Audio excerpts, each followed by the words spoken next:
Super. Hello, Amaya, Andres, Juan Jose, Carmel, Lorena, Maria, everyone connecting to this session. We are now live. Great. Um, hello, hello to everyone. Good morning, good afternoon, or good evening, depending on where you are or when you are watching this presentation. I want to let you know that we are broadcasting this presentation also on YouTube, so more people can join us. I just want to make sure that everything is working properly. Great. Please use the chat to let us know where you are and say hello to all colleagues connecting from different parts of the world to this, one of the biggest, if not the biggest, online celebration of the International Translation Day. Congratulations to all translators and interpreters of the world. We wish you to have a beautiful day. It is my pleasure to welcome everyone to this very special activity organized in an effort to promote and recognize translation and interpretation as professions that have become increasingly essential in connecting peoples and facilitating communication and understanding among nations. It is so wonderful to have you all here, and I appreciate your virtual presence on this busy day, full of interesting celebrations, webinars, workshops, and other activities. Thank you very much for being here today. Today, that we are connected as never before thanks to technology, we want to dedicate this session and platform to recognize the labor of translators and interpreters worldwide working in different settings but sharing the same passion. We want to recognize those who support immigrants and indigenous communities and those working in conflict zones in the Middle East, for example. One of our goals is to give visibility and raise awareness about our profession and the value we provide to society. In the same spirit, we call all governments, especially the Chilean one, to recognize the language and culture of their native people, and also we join the International Association of Conference Interpreters call not to abandon those interpreters employed in conflict zones, especially regarding what we recently happened in Afghanistan. Today, we have invited someone we admire and we are honored he has accepted to be here today. He's Noam Chomsky, who does not need an introduction, but for those who don't know much about him, let's say that he is an American linguist, philosopher, cognitive scientist, social critic, and political activist.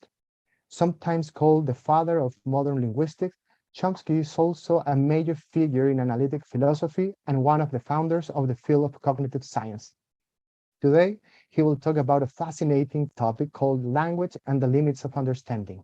We will listen to a talk at the beginning, and then at the end, we will have a Q&A round, and we will try to answer as many questions as we can. Please use the chat to write your question using clear and straightforward language. Professor Chomsky, welcome. Thank you very much for being here today. The floor is yours. Thank you very much. Very pleased to be with you.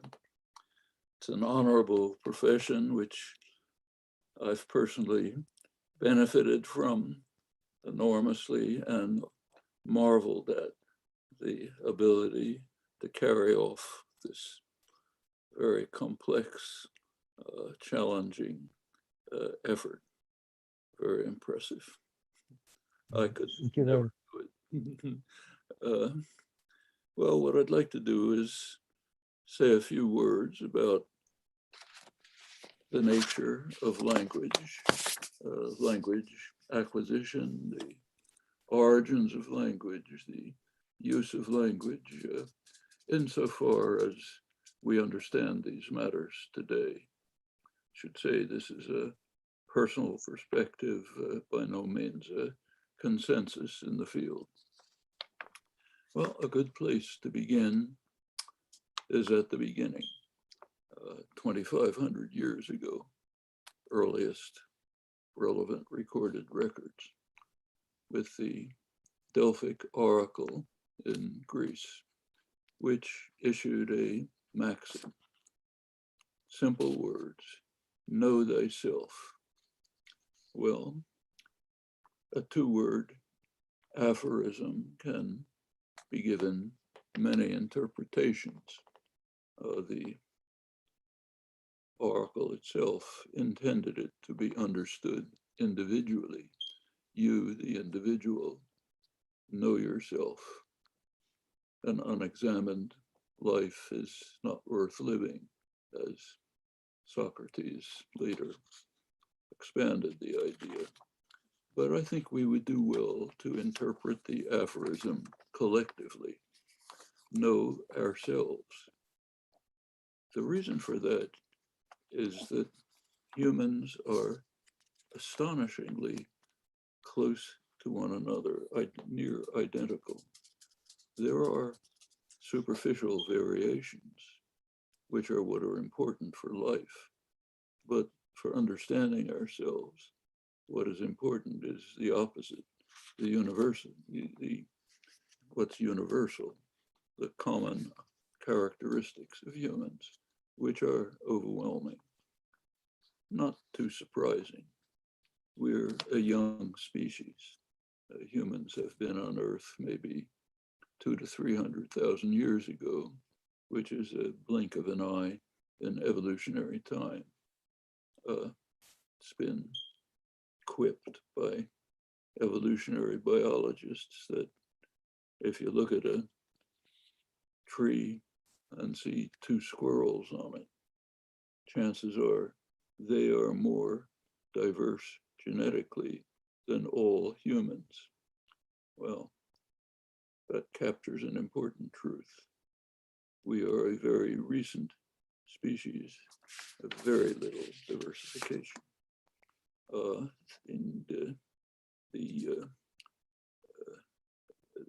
There are certain species properties, identifying features of humans which distinguish us sharply from other organisms, account for the fact that we're carrying out this discussion, but not squirrels or apes or dolphins or any other species. One of the species properties, in fact, is language. It's human language has unique, its shared features, or basic properties are identical for the entire species, aside from individual pathology. But as groups, there's no detectable differences. Common property of humans has no analog in the organic world. It's sharply distinct in essential properties of structure, acquisition, usage, origin. It developed within a very narrow window. We don't know a lot about evolution of cultural traits, human traits, but we know something. Prior to the appearance of humans, Homo sapiens, there's no indication in the archaeological record of any meaningful symbolic activity. We know from genomic analysis that humans began to separate about 150,000 years ago, a little longer. That means that there's a and they have the same faculty of language, which means that the faculty of language developed in a very narrow window between the appearance of Homo sapiens and the beginning of their separation. That's a striking fact. Again, sounds a lot in numbers, but in evolutionary time, it's extremely narrow. So it is a species property that apparently arose pretty much along with humans. There's another one, thought, the kind of thought that enables humans to produce the maxim of the oracle, to interpret it, to reflect on its significance, to translate it, a myriad other mental activities that occupy us constantly, all day, mostly internal, even in sleep, as we know. Well, that's also a species property. There's no other organism that has even the rudiments of this capacity. and again, common to humans. Well, when you have two properties that are species properties, common to and unique to the species, the next natural question is, what's the relation between them?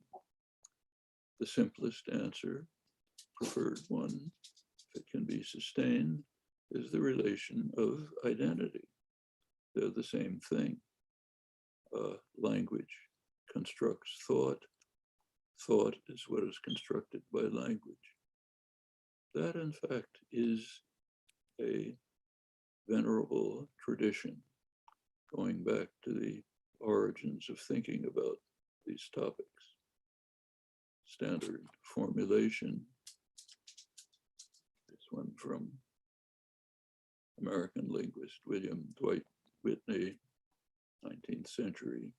Language is audible thought. That's pretty much what the tradition holds. We now know that audible is too narrow. Could be visual, could be tactile, in fact, could be any sensory motor system. That tells us something. There's an internal language, which is apparently a common species property. Come back to the details. And then there are modes of externalization of this internal system into using one or another sensory motor system. Usually speech, but not necessarily. And it's now known that sign language, which has been studied extensively in the past 30, 40 years, is astonishingly similar to spoken language in its structural properties, its manner of acquisition, presumably its origins. Well, you might think of language on the analogy of your laptop computer. It can have programs inside it. So a program for multiplying numbers, let's say. Then you can attach it to a printer and it can print out what the program is doing. But the program doesn't care what printer you attach it to. The printer could be boldface, colored, other things. It's irrelevant to the program. Program is constant. It seems that language is rather like that. There's striking evidence to which I'll return. The tendency of research is to move towards the conclusion, not yet attained, but being approached, that the internal system may be pretty much common to humans, which is why translation is possible, not easy, but possible. Internal system may be close to uniform, many ways of externalizing it. These are what are called the different languages of the world. Well, the study of language took a long step forward with the onset of the scientific revolution of the 17th century, which established modern science in its existing form. It had a primary lesson. The lesson was to be puzzled by simple things that we take for granted.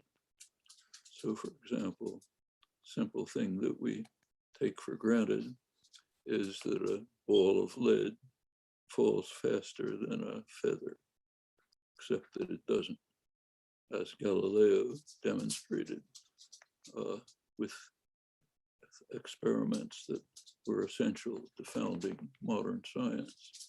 These experiments, incidentally, were thought experiments. Galileo never bothered to climb the Tower of Pisa and drop balls. And if he had, it probably wouldn't have worked.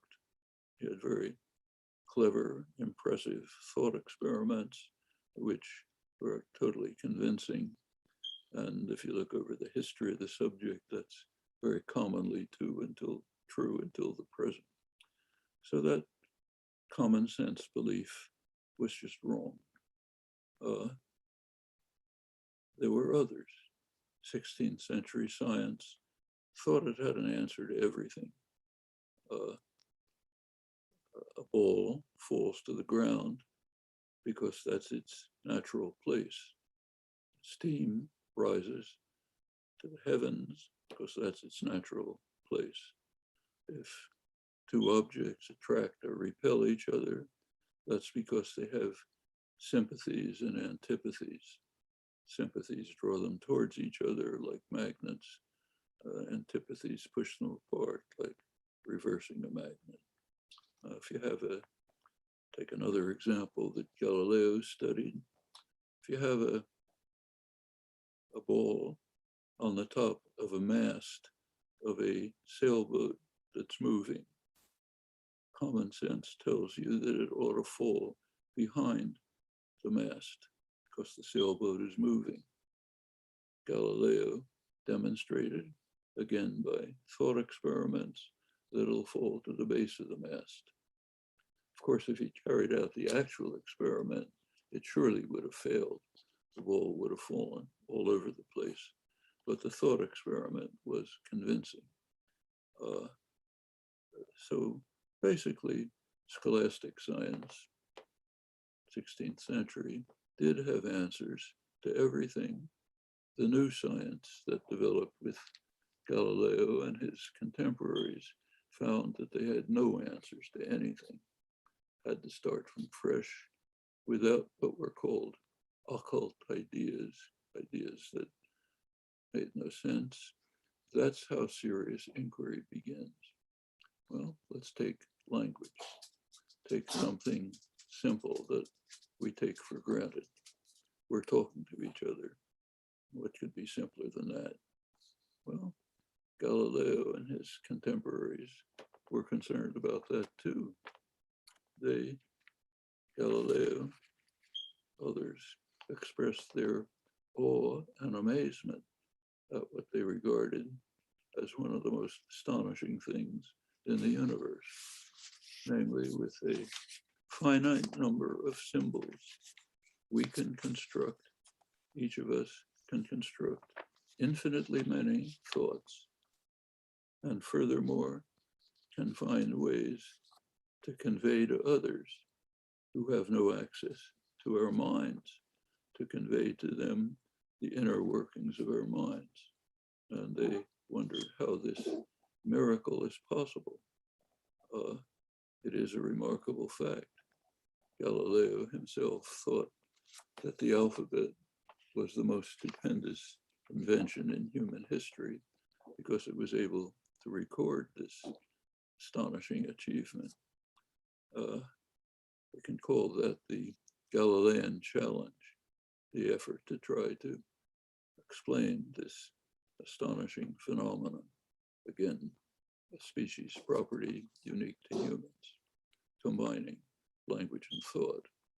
Well, this challenge initiated a rich tradition of universal and rational grammar. The wording that I just quoted from Galileo was given in virtually the same words by Arnaud, Lancelot, in the grammar of the Port Royal monastery at about the same time. And that opened a rich tradition that was called general and rational grammar. Lots of insight, new insight into the nature of language. It was called general because it was supposed to apply to all languages.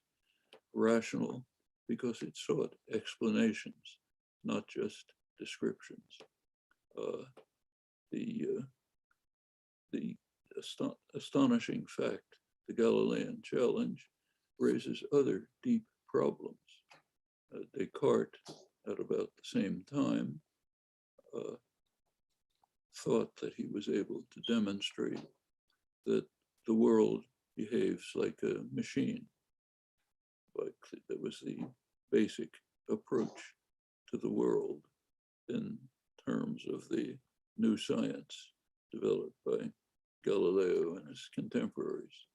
The world is a complicated machine, complicated version of the complex artifacts that skilled artisans were then creating, and you found all over Europe at the time.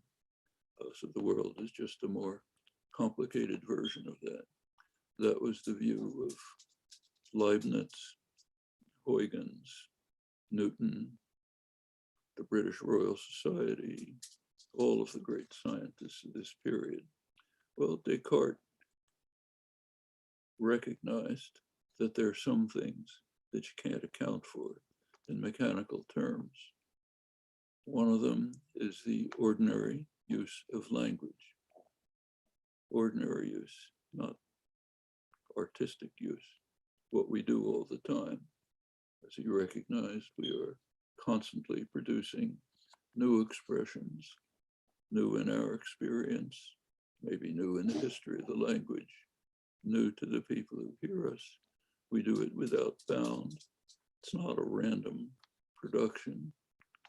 We do it in ways which are somehow appropriate to situations, but not caused by them. Cartesian terms, we are incited and inclined to talk in certain ways, but not impelled. And this capacity, sometimes called the creative aspect of language use, he recognized cannot be built into a machine. And he therefore did what any good scientist does. He established a new principle. In his metaphysics, it's a new substance, second substance, res cogitans, thinking substance. Again, identifying language and thought. Well, that was Descartes. A little bit later, Isaac Newton came along. He demonstrated, to his consternation and dismay, that the world is not a machine. It does nothing, works by mechanical principles. A striking example was action at a distance. Two objects not in contact do affect one another, either repel or attract one another. And he worked out his theory of universal gravitation, which was an account of this phenomenon. Newton's contemporaries, like Leibniz, Huygens, regarded this as a total absurdity.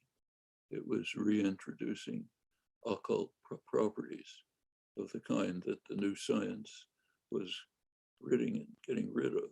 And Newton actually agreed.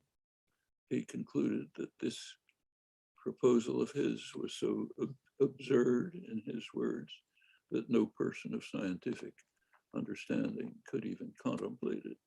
And for that reason, he never called his work physics, in those days, philosophy. He didn't call it philosophical, that is scientific theory, just a mathematical description. Well, that raised a puzzle. What do we do with it? In fact, that puzzle was never resolved. It was just abandoned. It was recognized we cannot solve this problem. So science lowered its expectations. Galileo, Newton, others had sought to develop a science which would yield an intelligible universe, one that our mental faculties could grasp. That was the criterion of success for a theory. Over the years, that was just abandoned. The goal of science became to develop intelligible theories. Newton's theory was intelligible. Leibniz understood Newton's theory, but it was not what was called a physical theory. Well, science lowered its goals. We are now reaching something about the limits of understanding.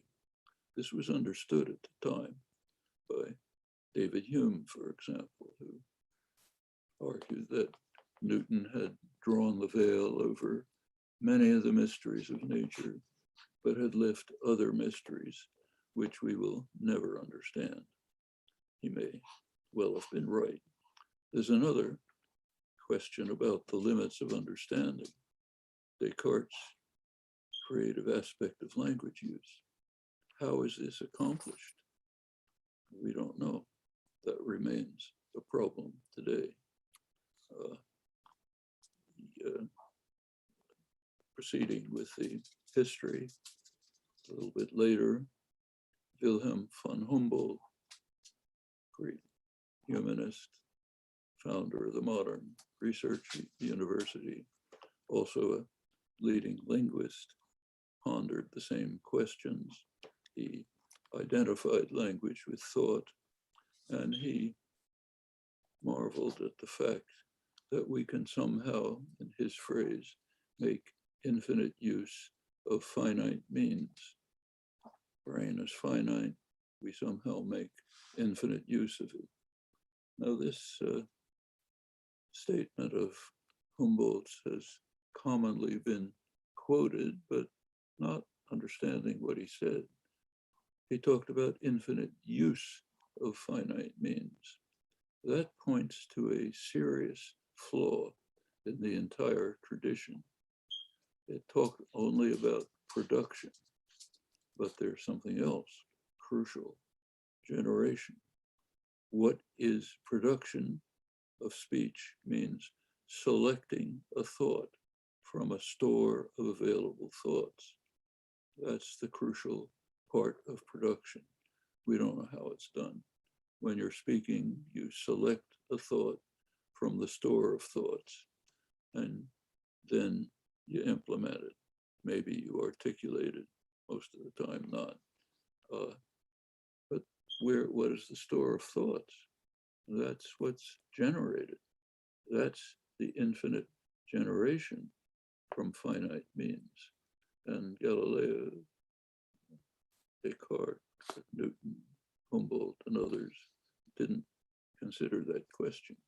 They actually didn't really have the means, the technical means, the mathematical means to consider the question then. But that came along in mid-20th century with the development of the theory of computation. Alan Turing, other great mathematicians, developed the modern theory of computation, which deals with the question of how you can generate, not produce, generate an infinite store of entities, in our case, thoughts, from finite means. It's a partial answer to the Galilean challenge, but only partial, because it leaves a basic gap. How do we move from possessing the knowledge, having the store of thoughts generated in our minds? How do we move from that to selecting one and then implementing it when we produce language? That remains a mystery. Well, let's keep to what we hope to understand, the system of language that constructs thoughts and that provides a means to externalize a selected thought in some sensory motor system, usually sound. It has some remarkable properties. Again, it's worth remembering the lesson of the scientific revolution, to be puzzled about simple things that we take for granted. So let's take a simple thing that we take for granted. Take the sentence, the bombing of the cities was a crime. Okay, the bombing of the cities was a crime, not were a crime. Take another one. The bombings, plural, the bombings of the city were a crime, not was a crime. Well, it's a simple fact we take for granted, but think about it. It raises very serious puzzles. So take the bombing of the cities is a crime. Why don't we take the verb, the copula be, to agree with the most adjacent, nearest noun phrase? It's right next to cities, so why isn't it plural? That would be the simplest computation. Just take the closest noun phrase and agree with it. Use that simple computation, you would say, the bombing of the cities are a crime. The bombings of the city is a crime. We don't do that. In fact, an infant doesn't do that. This is understood as early as you can test infants, down to 17 months by now. They can't say very much, but they understand a lot. And with good experimental tests, you can show that they understand this principle. That's a very complicated principle. Instead of using the simple computation of adjacency, we use a computation which somehow allows us to select the central element of a noun phrase. First of all, it means, and that's a pretty complex computation, abstract computation. It means that the child, the infant, is ignoring 100% of what it hears, which is words in sequence. And it's paying attention to only what it never hears, abstract structures constructed by its mind. And then it's using a computation on those abstract structures. It's a pretty remarkable fact when you think about it. Nobody was puzzled about that until recently. We were in the state of scholastic science, but it's very puzzling. Why does the infant ignore everything it hears, everything, and pay attention only to what it never hears? There is by now finally an answer to that problem, but it's quite complicated. It's quite intricate. Ends up with a very simple answer, but by an intricate process of thought and analysis. This holds in many other cases. Just, in fact, it holds for all constructions in all languages. The property is called structure dependence. Rules of language depend on structure. Take another kind of case. Take the sentence, the man who fixed the car carefully packed his tools. It's actually ambiguous. Could mean he fixed the car carefully, or he carefully packed his tools. I'll put the adverb carefully at the beginning of the sentence. Carefully, the man who fixed the car packed his tools. Unambiguous. Carefully selects a verb, but not the closest one, the more remote one, which happens to be structurally closest. So once again, what the mind is doing reflexively, without attention, is using the abstract structure of the expression and ignoring the physical form, sequence of words. Well, that's all constructions, all languages can't possibly be learned. It's part of our nature. The infant has no choice. Reflexively, it ignores everything it hears, attends to what its mind constructs. That's as instinctive as standing up at a certain age, when you could get by with crawling. Well, why does language have linear order at all? Answer's pretty obvious. The articulatory system can't produce structures.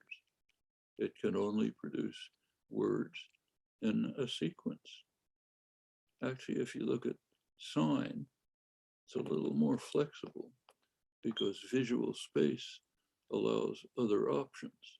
So there are things that go on in sign language which are not strictly linear order, property of the sensory motor systems. But the sensory motor systems have nothing at all to do with language. The articulatory system, the system of gestures, these were in place long before language emerged. They have never been modified at all by the use of language. So the fact is that spoken language. What we're using is not strictly speaking language. It's an amalgam of an internal system constructing thoughts where there's no ordering, only structure. That's the internal system that's amalgamated with an externalization system that complies with properties of the sensory motor system, which have nothing to do with language. Well, that itself has further consequences. It means that when we look at language, we're looking at basically two distinct, though related systems. The first is the system of generation of thought, no order, just structures. That's what the rules operate on. The second system is externalization, the amalgam of language with sensory motor systems, which have nothing to do with language. Well, that externalization process is pretty complicated. You're relating two systems which have nothing to do with one another. Nothing evolutionary, nothing evolutionary in common, nothing structural in common. They're just two totally related systems, unrelated systems. So associating one with another is a complicated process. And it's very likely that the apparent variety of languages, the superficial complexity of languages, and the easy mutability of languages, the change from one generation to the next, probably the locus of that is primarily, possibly totally, within the externalization system. You can't prove that right now, but research is moving in that direction. Well, we go back to the problem of the species property that we started with. It's very likely that the basic species property is a nearly or maybe totally uniform internal system for generation of thought. And the variety is superficial. For life, again, ordinary life, it's the differences that are important. You speak Spanish, I speak English. That difference is important for our lives. For understanding our nature, it's the opposite. We're both using essentially, maybe even totally, an identical internal system for generating thought, which is coming out differently in different communities. Go back to the analogy of the laptop. The difference, the internal system of language is like the program in the laptop. The externalization in different sensory motor systems is like the printer that's attached to it. A lot of variety, changes a lot, looks pretty complicated, but it's external. The internal system may turn out to be quite simple and close to uniform. And for understanding our nature, that's the basic issue. Well, that leaves us with very intriguing problems. Try to demonstrate that the actual phenomena of the generation of language, creation of the store of thoughts, try to demonstrate that that is really based on very simple principles. We have reason to believe that because of the narrow window in which it evolved. So challenge, try to demonstrate that. A lot of interesting, exciting work going on in that area. Those are problems that we know in principle how to solve. Solving them is not easy any more than it is in physics or chemistry, but we know how to proceed. Beyond that, there are mysteries. that we just don't know how to deal with. No ideas about them. Things like the creative aspect of language use. How do we, when we're talking, when I'm talking, how do I select from the infinite store of thoughts one particular one that I'm going to implement? We haven't a clue how that happens. Another major mystery is the one that was abandoned in the 18th century. How can we account for the fact that the world has mysterious properties that we cannot comprehend? The problem that Newton and his contemporaries faced. Those are indications of what may be the limits of understanding. Now, it is very commonly argued by philosophers, scientists, that there shouldn't be any limits to understanding. No ignoramus, no such thing as we can't answer it. It's a very strange position. Humans are not angels. We're organic creatures. Every organic creature has capacities which allow it to do many things, and the same capacities prevent it from doing other things. Like, I happen to live in the desert in Arizona. Back in my backyard, there are desert ants with brains that are virtually invisible, which can carry out computations that I can't carry out.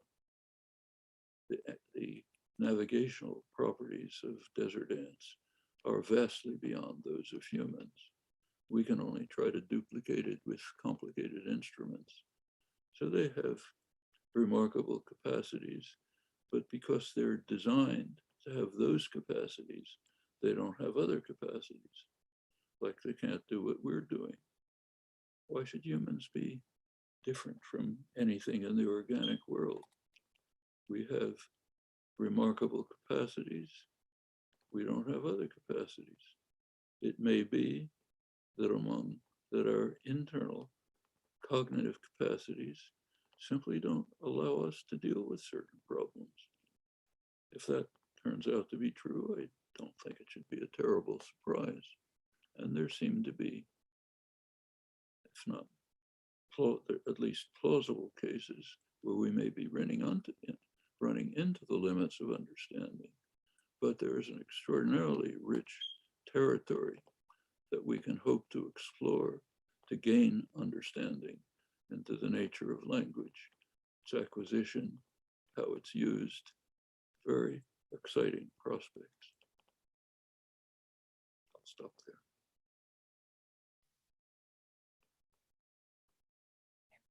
Thank you, Professor Chomsky.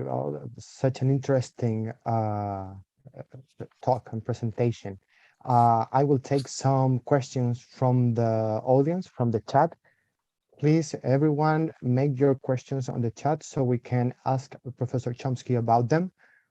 Professor, I will write some of the questions in the chat so you can read them in case you can hear me clear. Thank you. That would be helpful. Let me great. The chat. I put the first one there, and is regarding, do you agree or disagree with the idea that knowing multiple languages can expand the scope of internal thought? Probably it produces similar or even identical thoughts, but it very much enriches our experience.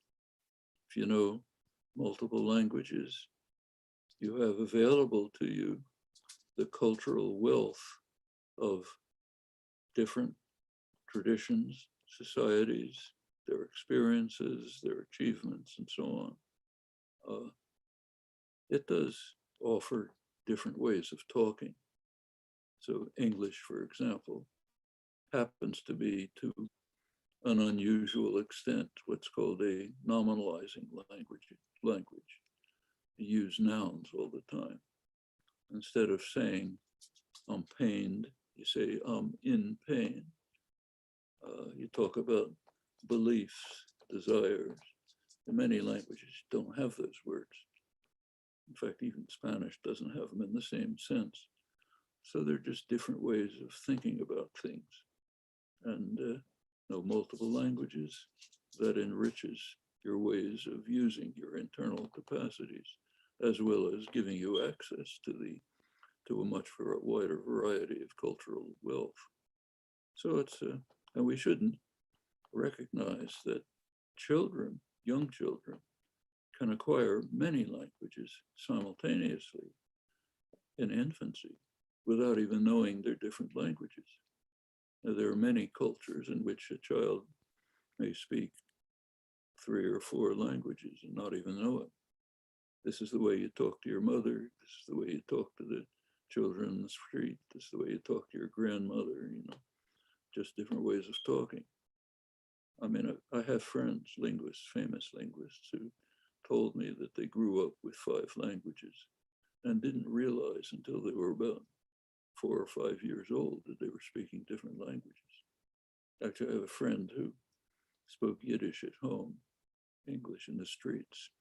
When he went to school in 1st grade, the teacher called him up to the desk and he started speaking to her in Yiddish, because that's the way you talk to adults. Okay, that's what children have in their heads. We don't know how many languages a child can learn, but 3 or 4 is not unusual. Absolutely. Yeah. Thank you. I put another question in the chat, and this one is regarding language and technology. Is technology and the academia in the right direction to help us to go deeper in the understanding of what kind of creatures human beings are and the nature of language? Well, technology is helpful. You can use it for things. I mean, I use the internet. It's a way of finding things. But actually, some technology is helpful in understanding the kind of creatures we are, but so far at least, not very much. The neurosciences, the brain sciences, should become sooner or later critical for understanding what kind of cognitive systems we have, what is language like, and so on. To this day, I mean, there are some cases. It's a very hard problem. Brain sciences are a very difficult area to work in, especially with humans, human intelligence, for ethical reasons. We don't allow ourselves to carry out the obvious experiments. We don't raise children in isolation to see what would happen, or under controlled conditions. You don't stick electrodes into the language areas of the brain to see what the neurons are doing. If you were Mengele, for example, you could carry out experiments which we don't carry out, which might tell us a lot. Actually, we know a lot about human vision, but that's because we do carry out these experiments, rightly or wrongly, for other animals, cats, monkeys, and so on, which have the same visual system, essentially. Can't do it for language because no other organism has it. It's us. So the experimental problems are very hard. Nevertheless, there's some progress.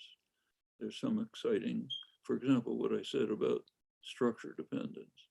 It's now known that which areas of the brain are involved in this particular striking property, remarkable property. Okay, that's a help. But for the moment, at least, technology does not have a lot to contribute to this. The academia, of course, to the extent that it's a free, open research environment, not constrained by the nature of the economy, by outside pressures to that extent. Yes, that's the arena, the area in which you carry out these studies. The kind of university that Wilhelm von Humboldt was hoping to create, that all of us working in the universities try to preserve. Not easy, because there's lots of pressures directing them away from free, independent inquiry. So it's a constant struggle. Yep. And regarding the same line, you mentioned store of thoughts and language production. Do you think neural algorithm will ever be able to replicate language production and hence, for example, translation on a human scale? Well, we have to, I mean, there already are neural algorithms that do it. It's in your head, it's in my head. We just don't know what they are. Okay. So there's something going on in the brain that is allowing us to do what we're now doing. One of those things in the brain is allowing us to select particular thought from an infinite thought, store of thoughts, and then to implement it through our sensory motor systems. Well, the problem of science is to figure out what it is. Okay. If we do, we're very far from understanding that. It's a hard problem of science. And I doubt that we'll ever find it. I think that's one of those mysteries that's impenetrable to humans. We've made a lot of progress in determining what is the nature of the store of thoughts. How is it acquired? How is it generated? We've made no progress in determining how a person selects something from the store of thoughts. Actually, this is a complex variant of a very simple problem that is also not understood. So suppose I lift my hand to the point where you can see it if I can figure out how to do it, and I decide to lift my finger. How did I do that? Nobody has an idea. There's one of the leading scientists who works on voluntary action, Emilio Bizzi, scientist at MIT, who I know. He once wrote recently a kind of an essay on the state of the art. What do we know about voluntary motion? And he said, he put it fancifully. He said, we're beginning to understand the puppet and the strings, but we have nothing to say about the puppeteer. Nothing, not even bad ideas. Well, maybe the idea will come along, or maybe it's just beyond human comprehension. We don't know. So my own feeling is there'll always be a job for interpreters and translators. Yes, that's right.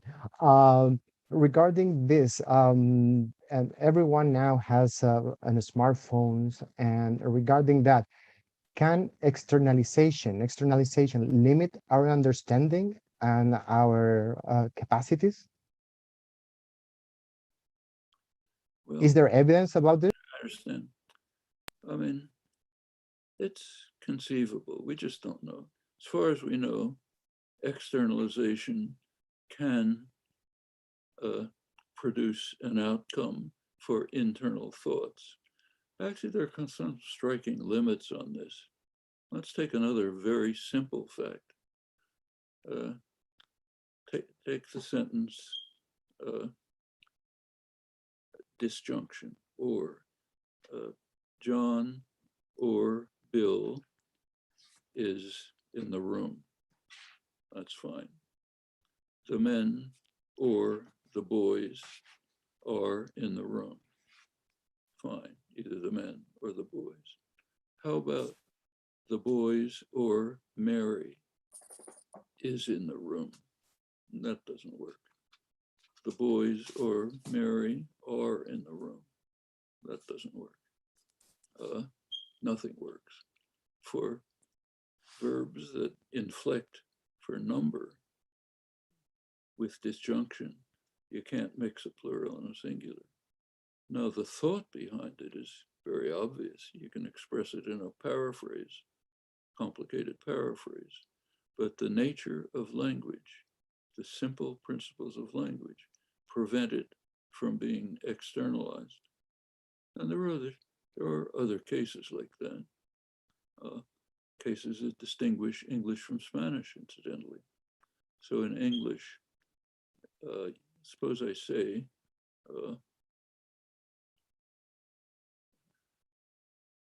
I wonder how many mechanics fixed the car. And suppose I ask a question, how many mechanics do you wonder if fixed the car? You can say it in Spanish, can't say it in English, because English has a property that says you're not allowed to have null pronouns for deep reasons. Actually, Spanish dialects actually vary on this. Portuguese dialects, Italian dialects, there's various variations. But for standard Italian, say, or Spanish, you can't say it. Standard English, you can't say it. The thought is there. Thought is the same for all of us, but there are special properties of languages, morphological, other properties, which make the difference. The fundamental difference between, say, most of Romance, not French, but Romance languages apart from French, which is like English. But the Romance languages, like say Italian and Spanish, have much richer inflection than English. And the property of allowing the subject to be missing correlates in interesting ways with richness of inflection. So there are properties to discover, but there are thoughts that you can't express simply in certain languages.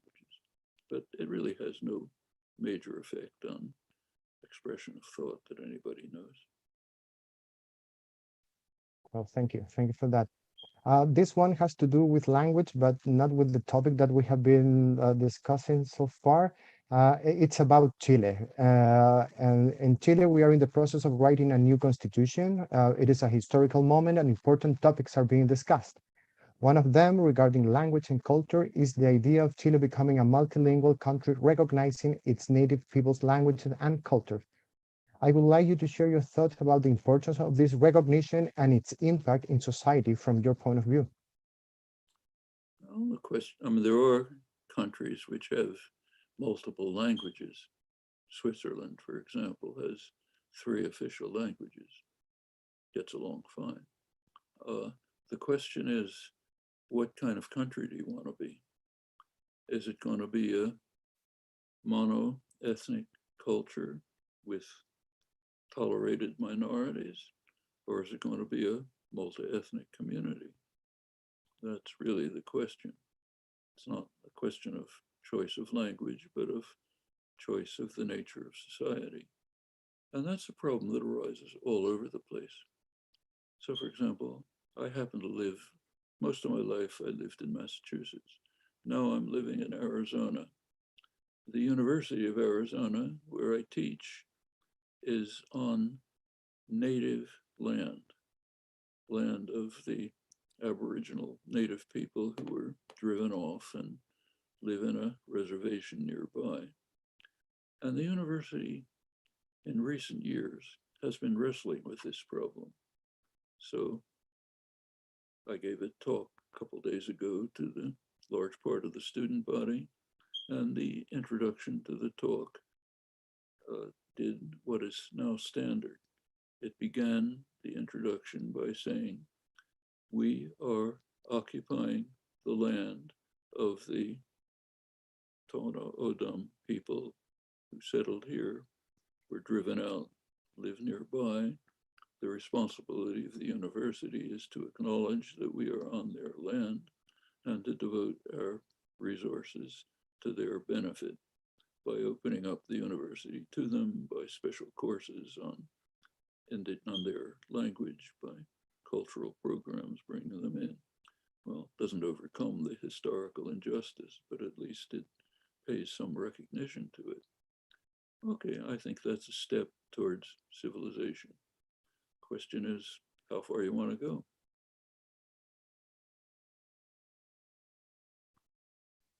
Yeah, that's right. I think that most of, at least in Chile, we know what kind of society we want for the future.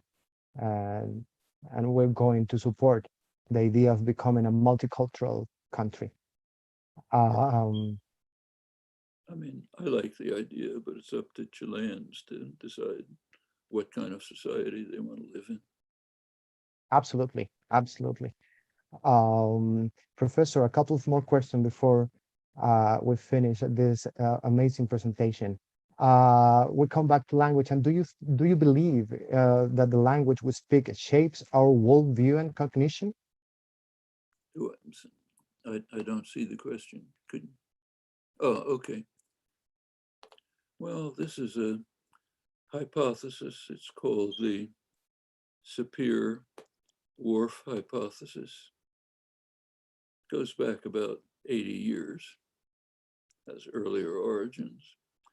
In the last roughly 75 years, it has been subjected to a lot of experimental work. Can we find some evidence that the language we speak shapes our worldview and cognition? Discoveries are very thin. It's very hard to establish anything. About worldview, there's nothing known. There are much marginal effects on cognition. So for example, if you speak a language that doesn't make it in the color spectrum, that doesn't distinguish between, say, orange, pink, yellow, doesn't make distinctions in that part of the spectrum, then not surprisingly, it'll be harder to remember if you saw a color that was one or the other, because you don't have a label for it. There are things like that, but they're pretty slight. We really have no significant evidence that the language you speak has a major detectable, even detectable effect on things like cognition, not on worldview. Maybe we just haven't found the right experiments yet, but it's possible that it's like what that biologist said about the squirrels in the tree. Humans are just very similar to one another. We haven't had long enough to evolve to become different. I mean, there are superficial differences. You know, what is their hair color? What's the eye color? How tall are you? Things like that. But those are very superficial. If we were frogs, we would be interested only in the differences among frogs. We would take being a frog to be obvious. So don't care about the uniformities. But if we want to understand ourselves, we take the opposite view. Humans are very similar.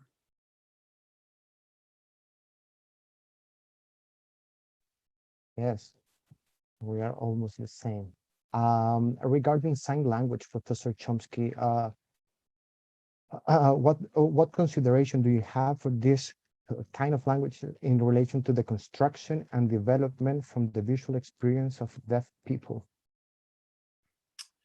Well, if it was 50 years ago, this question would be much more pertinent than it is today. At that time, almost no attention was given to the rights of deaf people.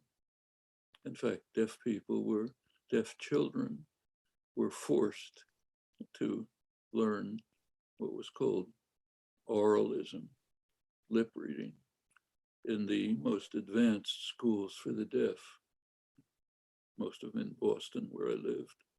The children were forbidden to use signs. The teachers were not allowed to gesture. Parents were taught that you should never make gestures if you have a deaf child. You have to force them to lip read. That severely constrained them. By now, we take a more civilized view. Turns out that sign language is just another language. It's the same as spoken language in almost every respect. Develops the same way and so on. We even know that deaf children, not in total isolation, but deaf children who play with one another and who've never been exposed to sign invent their own sign language, which is very much the same as spoken language. I should say that the person who founded biology of language, Eric Lenneberg, old friend of mine, we were grad students together. He's the one who did the early experiments on the Whorf hypothesis about the colors, but he was interested in language disabilities. This is back in the early 1950s. So he went to visit the School for the Deaf in Boston, and he noticed something very strange. The School for the Deaf was strictly oralist, no gestures, only lip reading. But he noticed that as soon as the teacher looked away from the class, like looked at the blackboard, the kids would start going like this. He figured they must have invented their own language. This was so premature that he couldn't even publish it.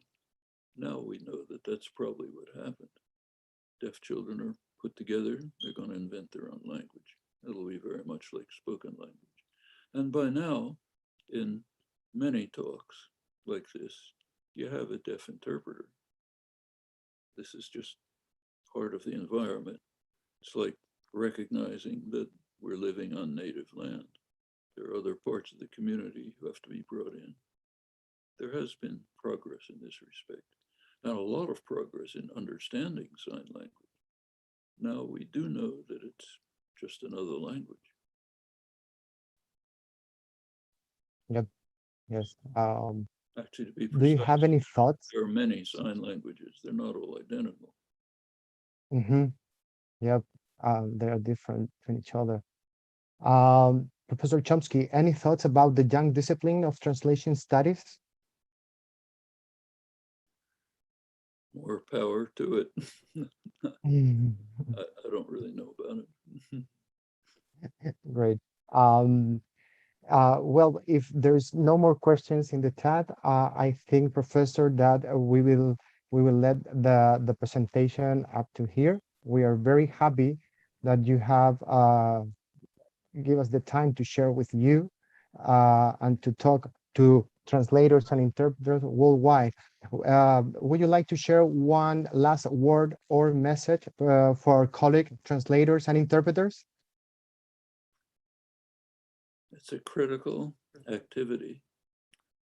As I said at the beginning, a remarkable and impressive ability, astonishing to watch. I've seen amazing interpreters around the world, including Latin America. Should flourish. It's a way of bringing people to understand each other, to interact with one another. We're living in a world in which we're either going to cooperate internationally or we're going to be destroyed. All of the major problems we face, and they are very serious problems, they're all international. There's no borders to pandemics. There's no borders to global warming. There's no borders to the threat of nuclear war. Nothing. Every problem we face is international. There's a slogan, actually I picked it once as a name for a book, internationalism or extinction. That's the problem, what we actually face. And interpreters and translators are right at the heart of this.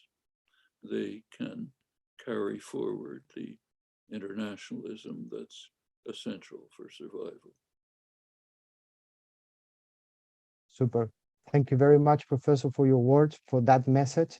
It's very motivating for us. Thank you for all participating, for all participants. It was an honor. It was a pleasure, Professor Chomsky. Thank you very much for your time. Bye-bye. Thank you. Very pleased to be with you. Bye-bye.